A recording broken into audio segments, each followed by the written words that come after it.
miaravatsika amin'ny anaran'i Jesosy manona ny fiadanan'ny Tompo amina sy ny amponana indray amin'ny androany ity.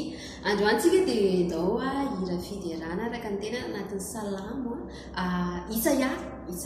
Fa ao anatin'ny salamo toy ny hira nataon'i Davida ihany koa dia be da be ny tena hoe fiderana n'Andriamanitra, liderana Andriamanitra, kala zao ny anarany tombo reny fireneny rehetra. Fa ho teo anatin'ny Isaia mpaminany 43:21 hoe izao olona no foroniko azy ao no anambarany fiderana hoy Andriamanitra. Eny ary misy fotoantsika rehefa mivavaka dia ohatrany hoe mangataka eo amin'Andriamanitra foana, mangataka fiarovana ny tontolo andron'ny androany, fiarovana arovy amin'ny loza ratsy sy zavatra rehetrarehetra ohatr'izany.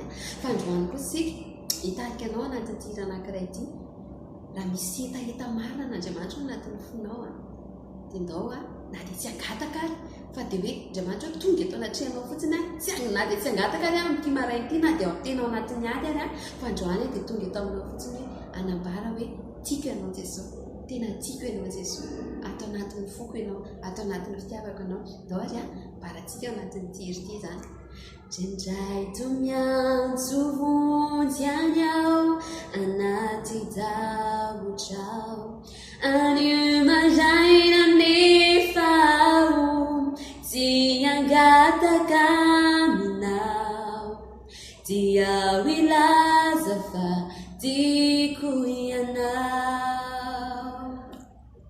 tiako ianao nefa tsy ampy teniko, fantatro fahitanao toko ny atolany ny foko, tiako ianao ny fitiavanao tsy miova, dia ho ilaza fa tiako ianao. Dao mbola veritsika ao anatin'izay izay hoe na dia ato anatin'ny tahotra ary anio maraina tsy laza angataka fa tena hoe teny fotsiny hoe tiako ianao.